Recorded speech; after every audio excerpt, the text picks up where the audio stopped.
Welcome back, everyone. As I said, it was a short break, but this right here, right now is really interesting. And I really advise you to listen carefully to what Daniela, Gisella, Franziska, and myself are going to discuss. So Daniela is community manager at Engelnest, which is a co-working space in Berlin that opened quite recently. I think they are opened just before the outbreak of coronavirus. And what's interesting is while they opened, they had to build their community. And one of the things they tried is really to understand what people thought and what people wanted. So the way to do it for Daniela was to do a survey where she tried to understand their expectations. And when she showed me the results, I found it so interesting that I asked her to actually come here and present us the survey she ran. So let's make our way to Berlin to welcome Daniela on the floor. Hey, Daniela, are you around? Yes, I'm here. Hi. Yay, there you are. How are you? Good, really good. And you? Very good too. I'm really happy to have you, and I'm excited to discover your survey. Maybe you want to say a few words about Engelnest for people who don't know yet your co-working space? For sure. So, well, we didn't open that recently. We opened in October 2019. Ah, okay. My bad, sorry. But we were in the phase of acquire new members. So of course, this Corona, it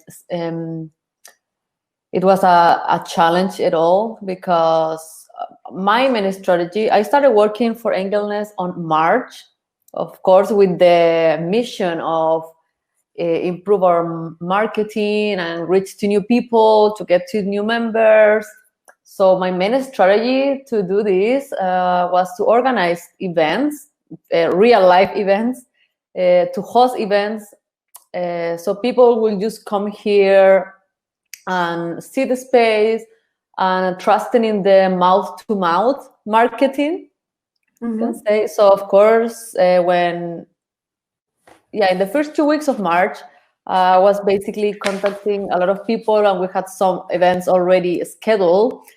By the 13th of March, when everything started to close here in Berlin, we were like, okay, what do we do right now? We cannot organize events.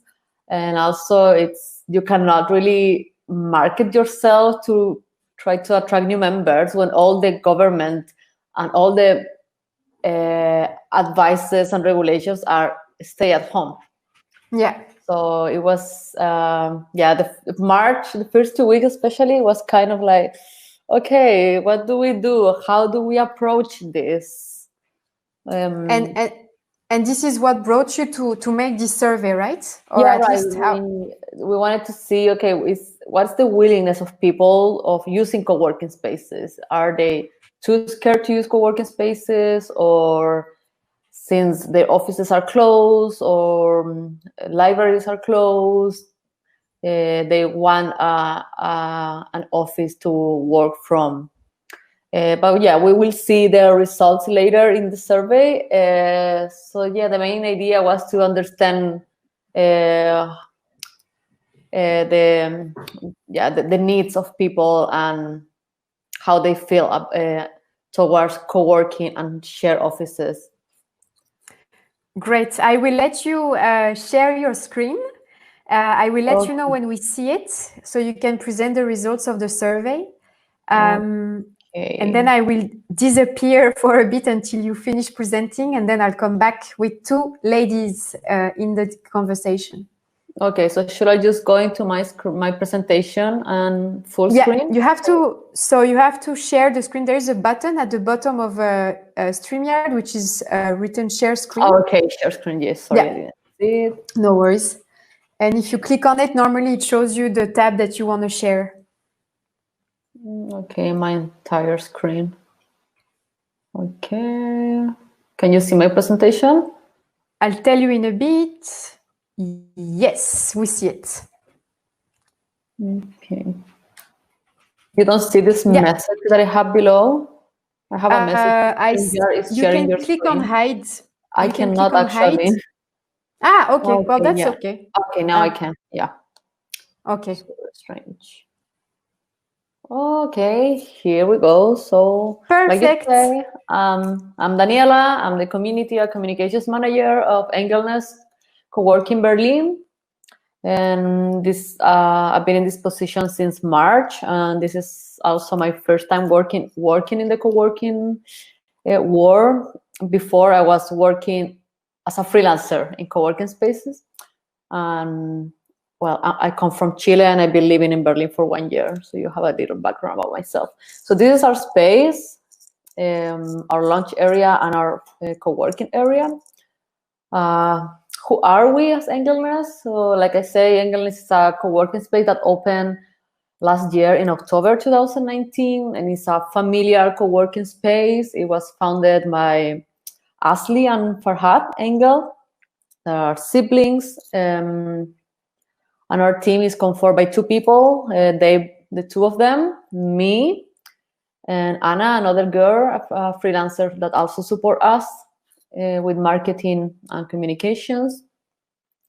So we are located in a very industrial area in Schöneberg, close to Südkreuz for the ones who have been in Berlin or are from here. Our target people are creative people, entrepreneurs, and small business. And our values are sustainability, creativity, flexibility, and we also use a lot of upcycling and recycle, as you can see in the pictures. So before being a co-working space, our building was a pallet factory, so there's a lot of pallet furniture in our space, and we really like to upgrade things or restore wood and furniture. And like I said before, in our small team of 4 people, we speak German, Turkish, English, Russian, and me Spanish. And something that characterizes us is that we are not a big international company, real estate. We are a familiar one, so we really know all of our members, and we really take care of them.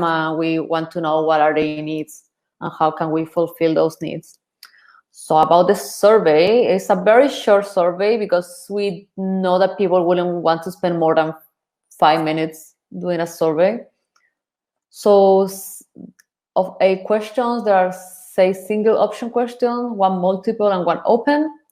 With the total of answers or participants that we received was 85 people. And we ran this survey for 2 weeks between 3 and 20 of April. So that also, I will talk about the context because I think it's very important. So for us to analyze and understand the results, the context of time, of the fear of Corona, and also the context here in Berlin that is very different than the rest of Germany or the rest of Europe, and especially the rest of the world. How did we run this survey? Via Facebook groups, timeline posts in our social media, personal contact. Like I send the survey to all my contacts via WhatsApp to everyone that I know, that they know what co-working is, or they work for a company. For example, people who work in a restaurant, of course, I will never have asked them to fill this survey.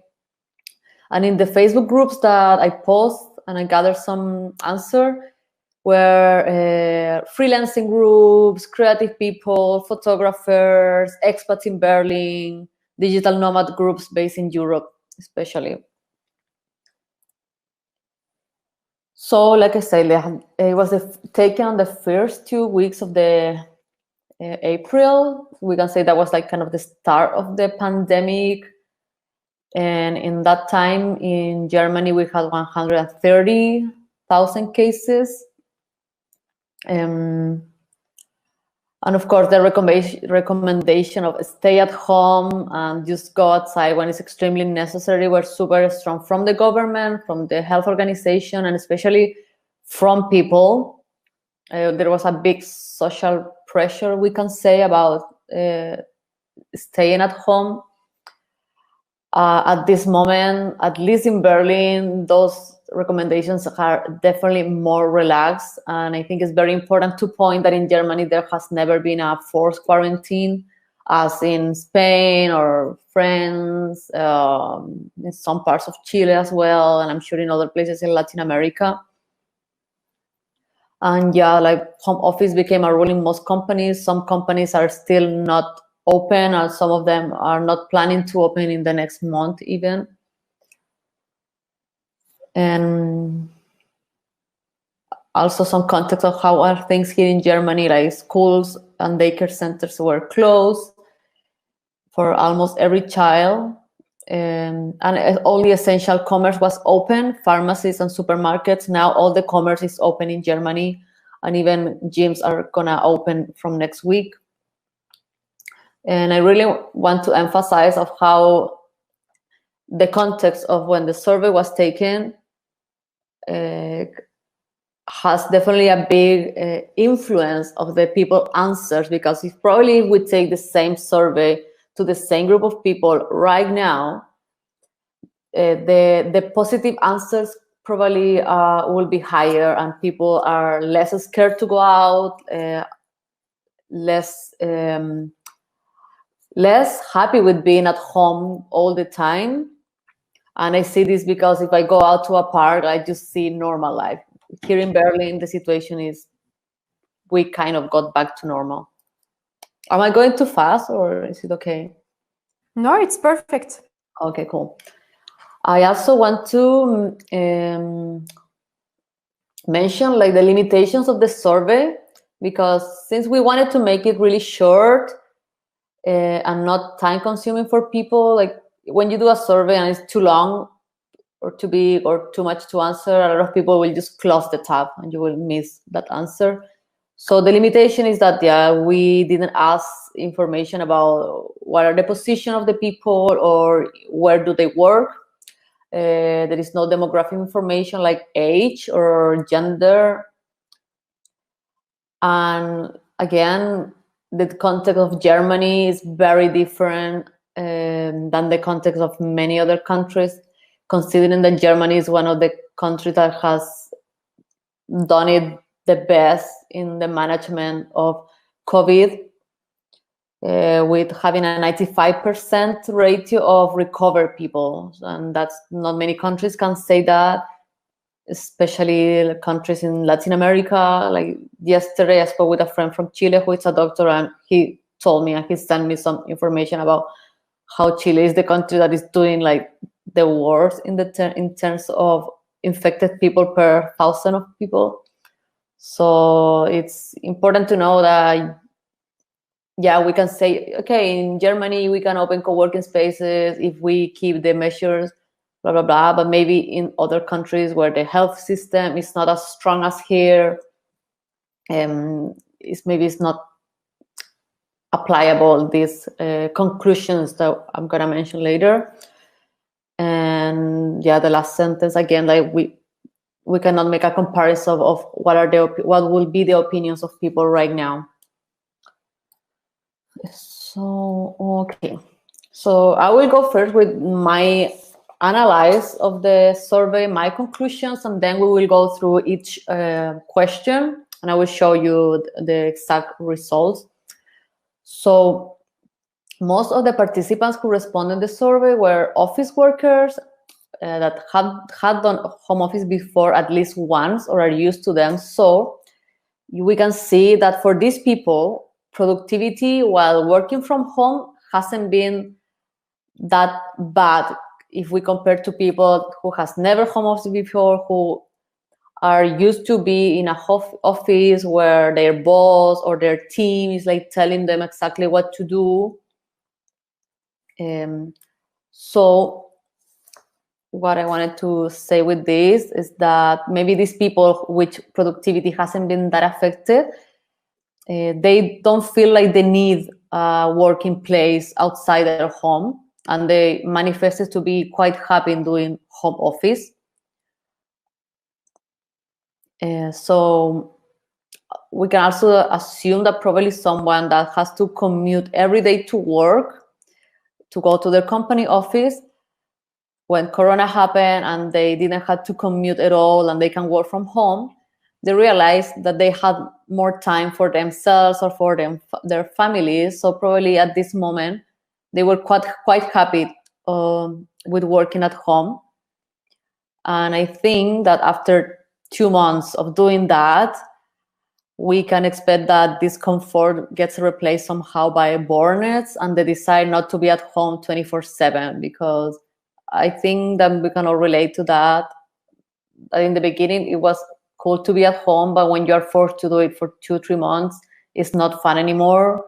And you want to change the place where you are. Like, it's not good for your mental health to be 24/7 in the same place and have work, life, everything in the same space. So my second conclusion is that from the people that they say that they wouldn't use a co-working space because they are comfortable working from home, they also say that their productivity hasn't been affected. From this total of people, from the 28 people, only 3 had never done home office before. Well, this is kind of similar to the first one, that people who have done home office before, they have their system, their productivity methods that work for them. And the third conclusion is that, well, 20, from the total of people, 23 say that they will use a co-working space even when their productivity hasn't been affected. So we can assume that even when productivity is not the main reason to go to a co-working space, we can assume that this reason is because, people need to change the scenario. They don't want to be at home 24/7. They probably have kids at home. They don't want to be with their roommates, or they don't want to be with their partners all the time.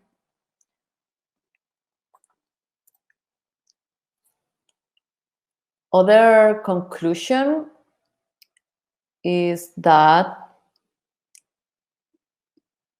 so some people manifested that they wouldn't go to a co-working space even when they manifested that their productivity has decreased by working from home, and they are not able to separate work life, or they feel like they are like actually spending more time working by working from home.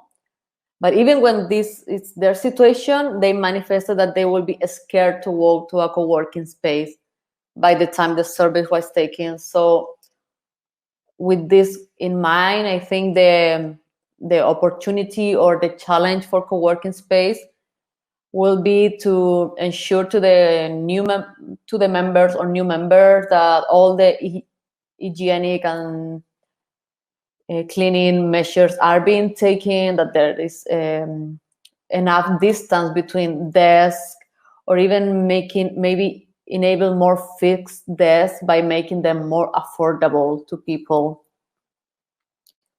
And I think, well, we will see this later in the survey, that much more people would like to take private single offices and fixed desks than flex desks, definitely. And we also received some inquiries asking for private offices, single offices, and small teams, like 3-4 people, more than before. Another conclusion that I think could be an opportunity for us is that, since, well, of course, cafes have been closed all this time, I think almost everywhere. In Berlin, they started to open last week, and of course you could go and order to take away, but you couldn't sit there. So that means no cafes for people who work from cafes. They just started to open last week. But I think that if people are scared of public spaces or risk of infection by using a table that is being used by several people, this could mean an opportunity for co-working spaces to attract this kind of remote workers by providing a desk that will have less traffic of people, and that this, with the above conclusions, with the above recommendation of EGN, could mean attracting a new target group of remote workers.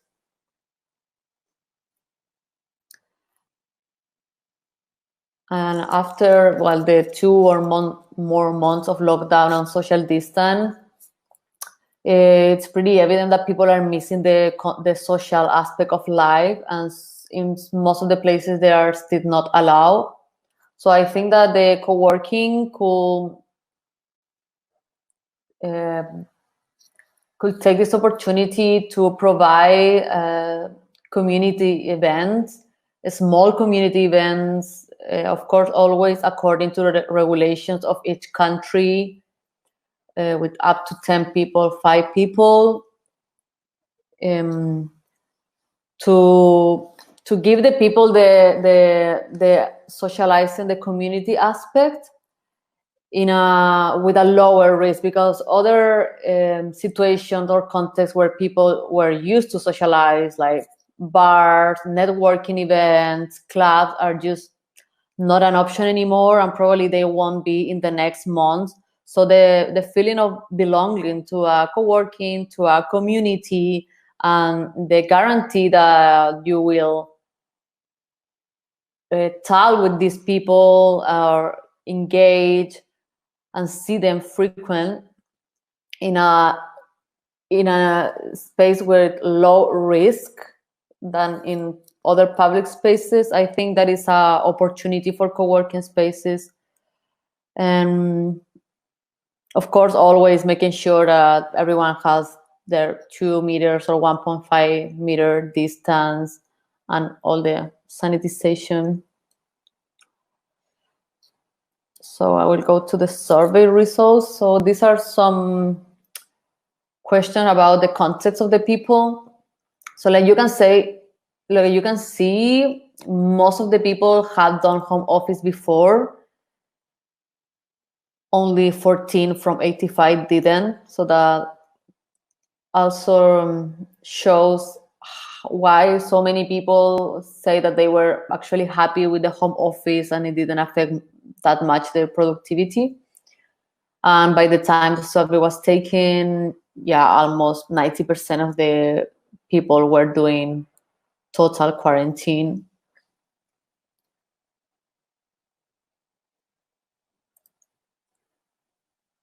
So you can see what was the context of the people here, where they were working before, and most of them are office workers, as you can see.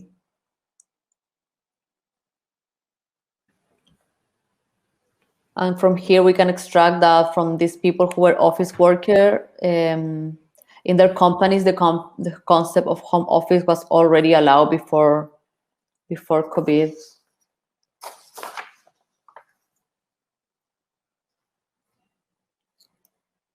Do you have any question, Pauline, about the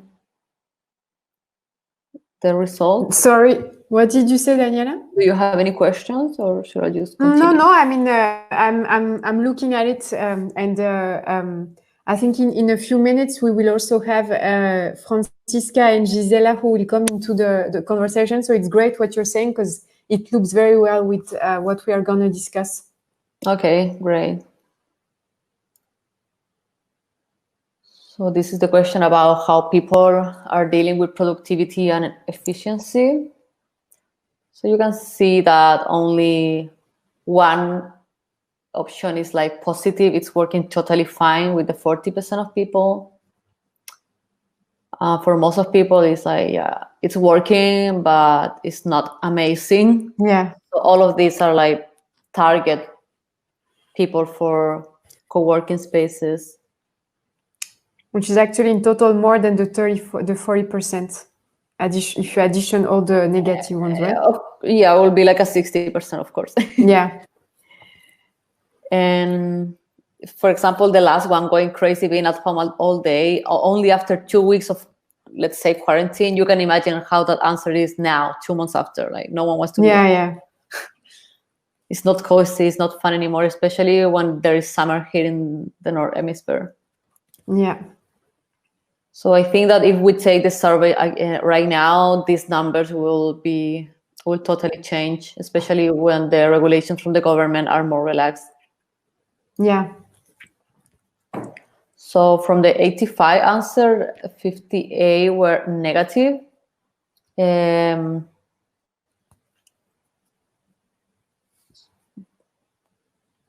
actually, the rest is more, it's people who would be a little bit where they said they were scared. That's interesting. Yeah. And I think this fear has decreased right now, at least in Berlin.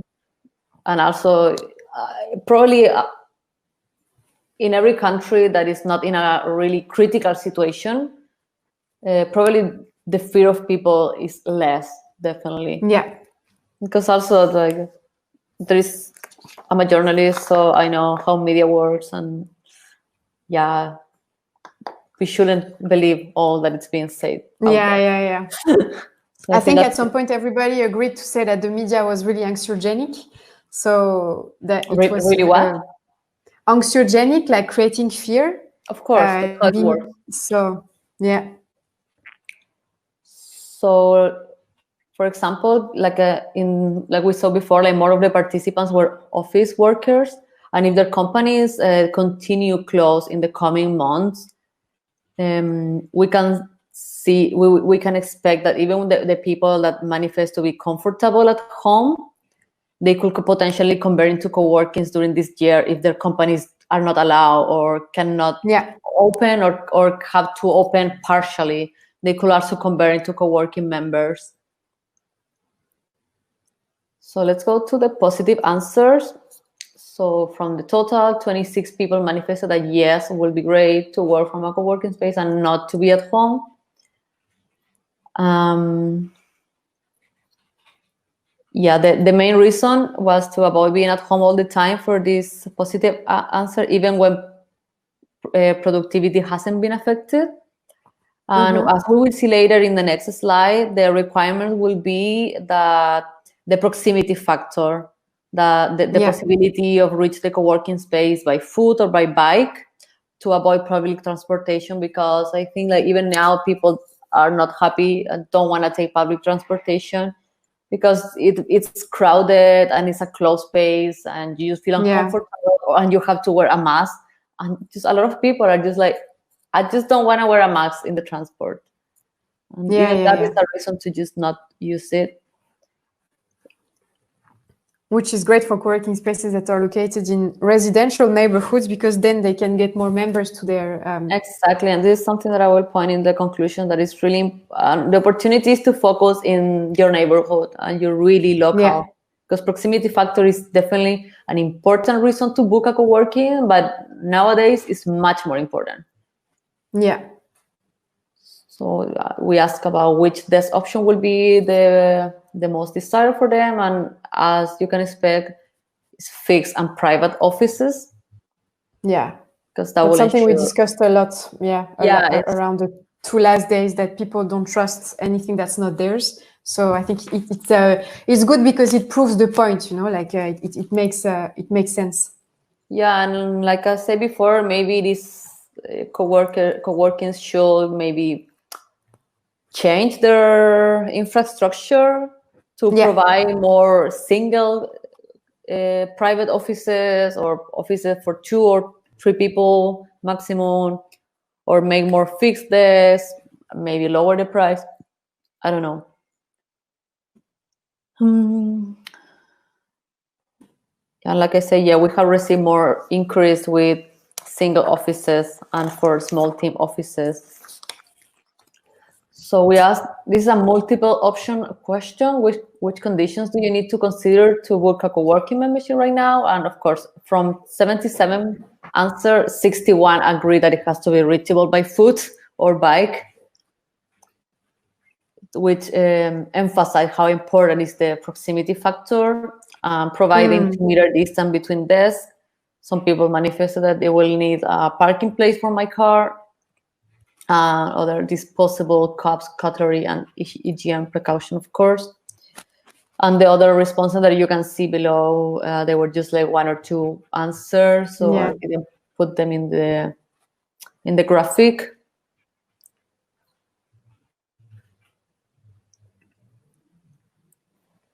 So I will tell you about our experience with the COVID. Like I said before, at the beginning, our strategy was to host events to attract people to our space.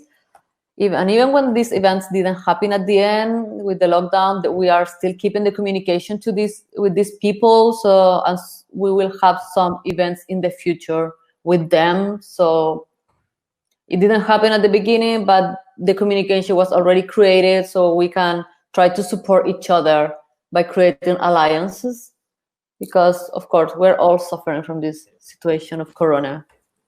Yeah. So in this meantime, we organize 3 virtual events. So by doing this, of course, it was our first time doing this because we are a new co-working space. So by doing this, we learn how to do online events in terms of which software to use,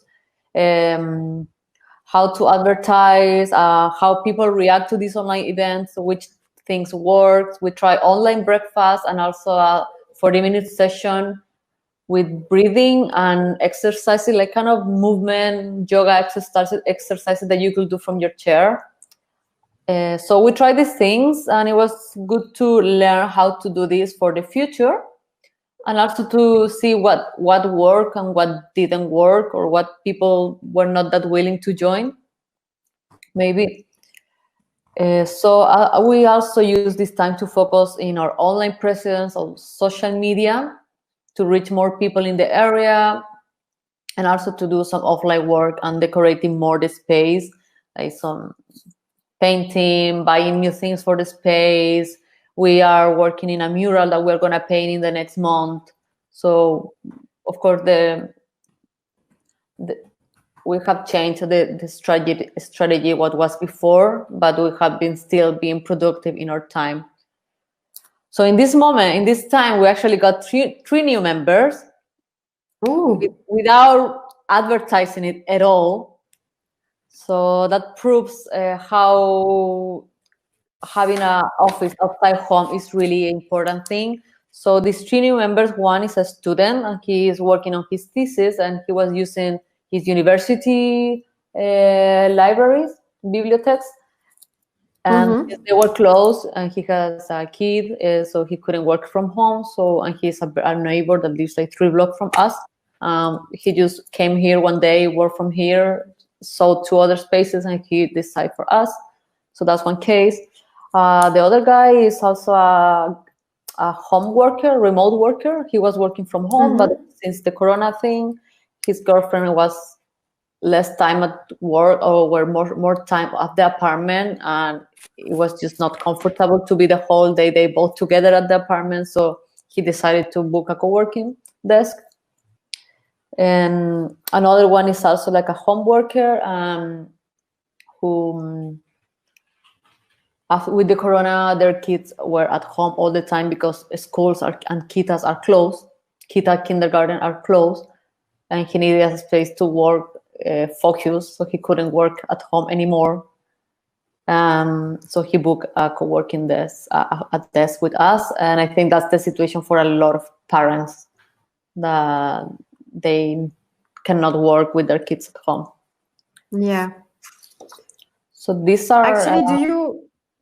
I was going to say, do you mind if we invite in the room the 2 co-workers that are waiting? As I see that we are a bit running. You still have a slide. Sorry, I thought it was your conclusion. Go for the it. Last one. So the final recommendations.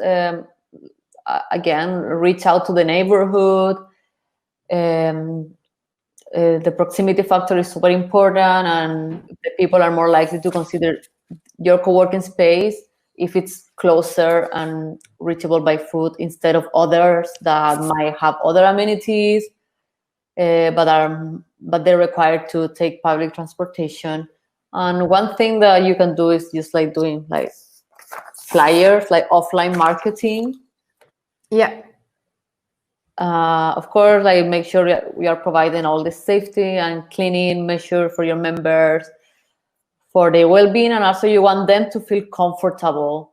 You don't want them feel like, okay, this doesn't look clean, I don't know, like getting paranoid about this. and also allowing some flexibility in the memberships, because this is a very uncertain time. People don't know if they're going to need a co-working space for 6 months, 1 year, or only 1 month if their office, the company office, will open in 1 month. So I think that's very important to keep the flexibility. And that was it. I hope I was clear. I think this is my first time. It was very clear, actually. You got a lot of questions, Daniela, from the audience. Yeah, so someone is saying... An event. Can I stop sharing my screen? Yes, you can stop sharing it, yeah. We can invite maybe Franziska and Gisella into the room as well once you're done sharing your screen. We still see, yeah, now we don't see it anymore. And then we can ask you the question. Hi, Franziska. Hey, Gisella. So nice to have you. Hello, everyone. Thanks for having me. Hello. Hello. Can you hear me well, everybody? Hi, nice to meet you. Perfect. Just before I jump on asking the two of you, Gisella and Franziska, a few questions. Daniela, the comments that the people are saying, someone says, lovely place, looks comfy and super friendly. And then, and there was another question, I think it's going to appear on the screen, that was for you, which is, hi, Daniela, are you guys already doing any sort of virtual events? Another question. Yeah. Are you guys doing any sort of virtual events in order to bring together your coworkers? There any retention? Okay, I'm a bit confused because the two questions are kind of moving. And no, we tried the virtual events. We tried 3 at the beginning of the COVID.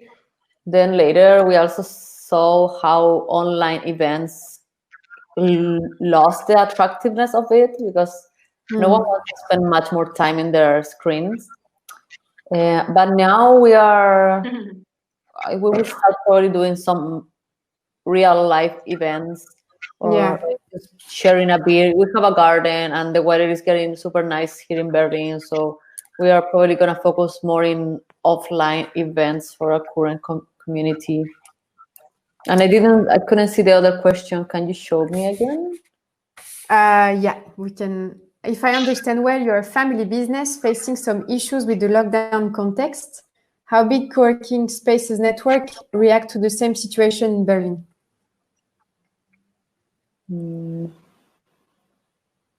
I think, I mean, to this question, I think it's even the larger co-working spaces, and I think, Franziska, you are actually part of a larger co-working space in Berlin. Maybe I can jump on the question. Yeah, of course. Exactly. Thanks for having me. Maybe I can just quickly say who I am. My name is Sanhueza, and I co-founded an agency called Space&Pepper, and we develop human-centric community spaces. So we work a lot with co-working spaces, co-living spaces, innovation hub, like everything that's the future of work and future of living. And today, for this little conversation, I'm happy to kind of bring in 2 perspectives, because on the one hand, with our agency, we work actually with co-working spaces and the users, but also we both are very moving around in terms of our workspaces, and we work from time to time at Factory Berlin. So maybe to answer the question from your fellow watcher from the side of Factory, what we have seen is for bigger community spaces, there was usually the type of, if you think about the pyramid of safety, they had to make sure that the basic needs were met. Like they had to make sure that safety measures were implemented. They were very, very clear in terms of their communication, what to do, like how far to sit apart from each other. And of course, a lot of these social gatherings, events were cancelled. The impact it had, I know from our conversation, we work with them very closely, that they were struggling a little bit because also they do a lot of events. So this kind of big part fell away. But just as you mentioned, in Germany, things are loosening up a little bit. People are coming back into the co-working spaces. So I feel this group has survived pretty well the crisis. Actually, it's a great ending of your sentence to my first question to the two of you, Gisella and Franziska, and maybe we can start with Gisella. So, are you actually already returning to a co-working space? And if yes or no, why are you going back, or why aren't you going back? Yeah. So I haven't returned physically yet, just because they were closed. I think they are going to start opening from next week, or kind of week after next, but very soon. But I have been a member online, so I have been joining all their online events. So because I live between two cities, in Spain and in London, so I'm part of communities of different co-working spaces, actually. So I have been joining the online events of both. And then physically, I'm going to continue to go back. When I make it back to Spain, I'm heading to Valencia in July. And so I'm going to join co-working spaces in Valencia. So the reason I haven't joined is just because they were closed. And of course, safety measures is what everyone is concerned about. But I think in that respect, it's more about what the government of each country obliges us to do. Because there's a big controversy around if it's whether it's truly safe to just keep the 2-meter distance or wear the mask. So every person has a different opinion, but we all have to do what the government obliges us to do. So we don't have a say in that respect. But I can't wait for co-working spaces to be open. Yeah. Can't wait. How about you, Franziska?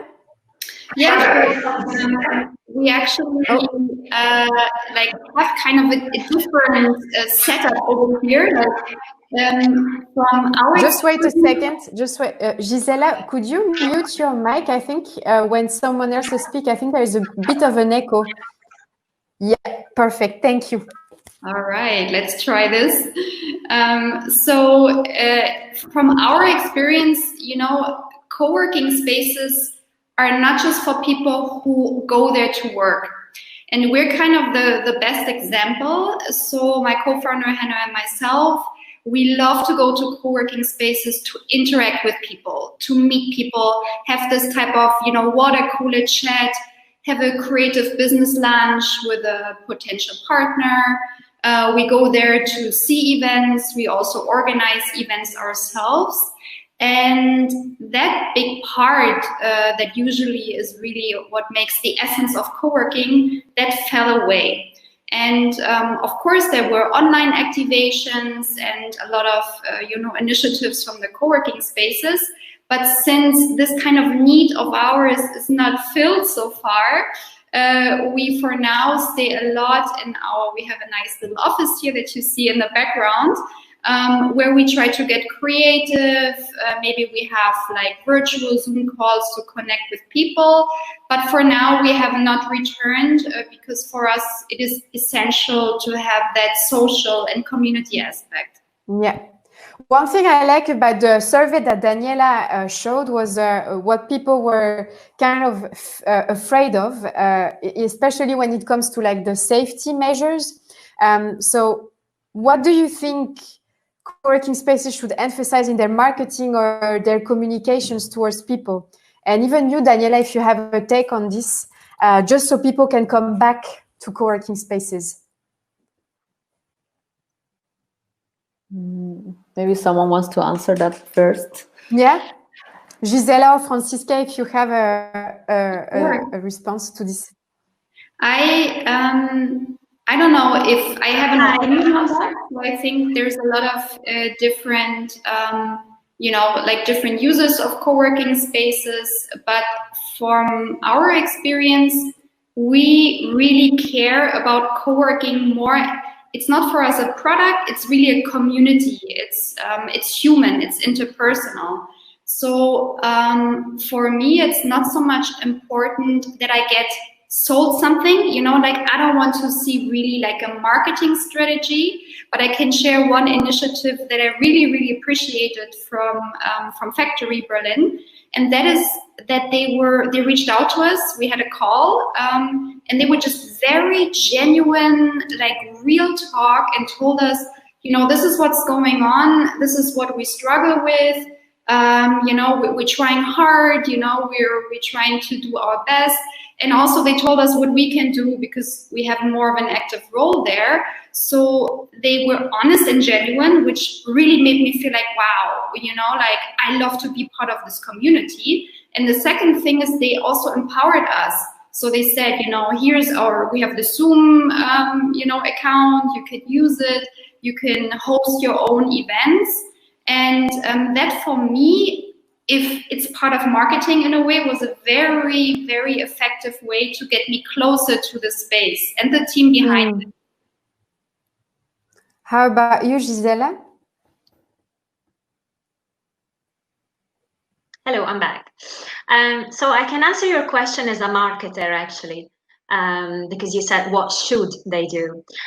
So I see a lot of co-working spaces that don't actually have a very clear brand identity as a start. So they start as a physical space where people go and meet.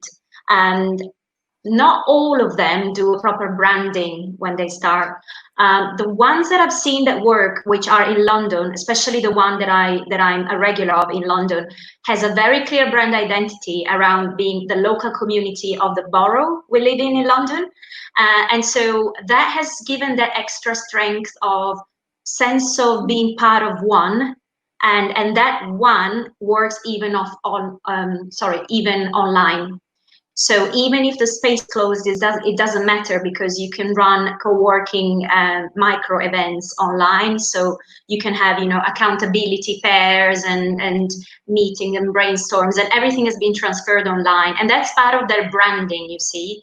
So I think and every co-working space is different, because, you know, I've seen the ones close to the beach in Spain, they all have something to do with sailing or surfing. You know, everyone has a specific core proposition that they communicate. And so I think that for those co-working spaces that do have that proposition, they need to continue to communicate it and translate it online. And then the second job, which is also very important, is PR. Can you hear me? Yeah. So I was saying is PR. So it's actually more in terms of your local rules that you have to respect, you know, about opening times, the distance between desks, how many people you can fit. You know, most of them used to fit 40 people, now they can fit only 20. So all of that needs to be clearly communicated so that people can trust that it's safe to go. But that's a given. That's the first thing that every co-working space needs to do. That's it. Yeah. I think, Daniela, did you have something to add? Yeah. So regarding the last what you say, we are operating on a 30% capacity. Let's say we have 30 flex desks, and if we get more new members, we're not gonna go farther than 10 members in the co-working area, because that's the way that we can ensure that everyone has a 2-meter distance. For example, in a desk that fits 4 people, it's only 1 person using it. So we have like every member really spread out through the office. And also about the first point that Gisella mentioned, I think it's very important to support your really, like you say, really local community, your neighborhood. For example, we are next to Naumann Park here in Berlin, and there is a CrossFit box there. So we offered to this, they are called CrossFit Ike. So we got an alliance, and we offered their members a special price, discounted price for if they want to become a member of our co-working space. So I think that this is something that co-working spaces can work in, creating collaborations that benefit both sides with local business from their neighborhood. Yeah, actually, yesterday or earlier today, during the talk about co-working and digital nomadism, a co-working space was mentioning that members, they kept paying their membership at the space, although he was closed and they were really far away, just because they felt like supporting the local business. So I think you're right, like especially now with co-working spaces also becoming more important in like residential neighborhoods. I think it's important to support them in tougher times. As we are running out of time, I have one last question for the three of you, actually, which is more a human question more than like purely co-working. Do you feel sensitive to new things now that COVID-19 happens regarding using a co-working space as a person? Is there anything that makes you feel more sensitive or like that you didn't have before, or you didn't care before? You mean like being scared of the virus while using a co-working? For instance, like that could be a thing, but would you be considering that you would not go to co-working events anymore, or that let's say you would be more sensitive to safety, so you really want to know who has been in the on that desk before or stuff like that? Like, is there anything that made you more sensitive after COVID-19? I think, sorry, I will go first. And I think for me, well, I don't know, I feel pretty safe in the co-working, I can say. It's okay, like, that's great. Yeah, we don't have like big amount of members, so it's not like high traffic space. And I'm usually use my desk, and I know no one else uses it. It's like, even when they're not fixed desks, it's like everyone has already chosen their space. Okay. And it kind of stays that way. That is on one side. I feel so uncomfortable when I'm in the public transportation. That's true. So if one day I forget the mask and I'm not wearing it, I'm like, I really don't feel comfortable. But I have to also mention that I'm an expat. I'm alone in Berlin.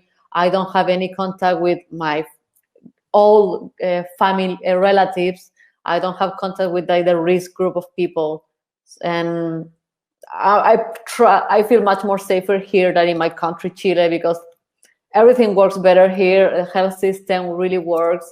If I would be in Chile, I would be much more scared of the virus. I think that's my personal opinion. How about you, Gisella? And then we'll finish with you, Franziska. By the way, Daniela, I'm half Chilean, so I know the environments in Santiago and the situation there as well. Wow. And so for me, it's a very good question, because it made me think something in me has changed, and it's that I'm going to be more selective, you know, because I'm somebody who uses multiple co-working spaces. I don't use just one. Because my purpose for using them is also to do networking for my job. So I cannot be just with one. Normally I use more than one. Now I'm gonna have to kind of select, besides safety, of course, you know, they all should be following safety rules, but where are my like-minded people most likely going to be? Because if every co-working space has less people now, you know, before you had 40 people, now you have 20. I kind of want to choose a space where those 20 people are more similar to me, because ultimately you become friends in the end as well. So I think I'm going to be more selective, is what's changed for me. All right, I will add my 3 cents, and I will take the liberty to kind of take a little bit more the angle from our experience, you know, designing these co-working concepts. And that really is, at the end, a co-working space really depends a lot on how comfortable people feel, but also if they can do all the functionalities, the activities they want to do. From focus work to, you know, coffee cooler chats to meetings with clients. And what we've definitely noticed, and we actually also started researching about that there is a change, like a shift in the emotional state and also in the behavior of people. And it might just be, and Daniela, you also touched on a couple of things in your little research and the results. It may be just a little bit more need for hygiene. It may be also, but also feeling, which is very personal, feeling of, I feel uncomfortable. I feel scared to go back. So I would say there is a need to really understand your user and talk to them. Like talk to them, understand what they're looking for, and then translate that into your operations, talk to your community managers, give them an experience when they arrive, maybe to clean their hands that make them feel comfortable, so that you can be very empathetic towards these different user needs. Yeah, that's a very, very good point. And thank you for highlighting it, because it's definitely something co-working spaces need to consider, and also educate some people, because like a lot of the concerns they had was also the resistance of members towards doing those hygienic gestures. Like, some spaces were saying this morning, we have to kind of push members to wear masks indoors, but a lot of them don't want to. So then how do you deal with that? It's or how do you make sure that they clean their hands quite often, whatever they touch and everything. So I think it's great that you're bringing it up. Thank you, Franziska. Thank you so much to the three of you for sharing that many insights. Time passed so fast. I thought that we would have way more time for questions and everything. I think, Gisella, you're on the Slack. So if people, co-working spaces viewing this video are on the Slack and have more questions, Gisella made a really cool introduction of herself. So don't hesitate to connect with her. As per Daniela and Franziska, I also added their LinkedIn. You can connect with them. I think, Daniela, you will have quite a few questions, because on the Slack, there are still conversations going on about your presentation. Okay, cool. I can share it. Yeah, so I think you'll have some LinkedIn requests following this talk. Before I let the three of you go, I would love to take a selfie of the four of us, so we make sure that I have a little souvenir of our talk together. So let's give it a smile. 3, 2, 1. Awesome. Thank you so much, ladies. On behalf of the whole viewing crowd, I'm clapping for you. I wish you all a wonderful day, and I hope we'll see each other soon. Yeah. Thank you so much for the invitation. My pleasure. See you, ladies. Thank you so much. Nice to meet you girls. Ciao, ciao. Bye. Ciao. Bye-bye.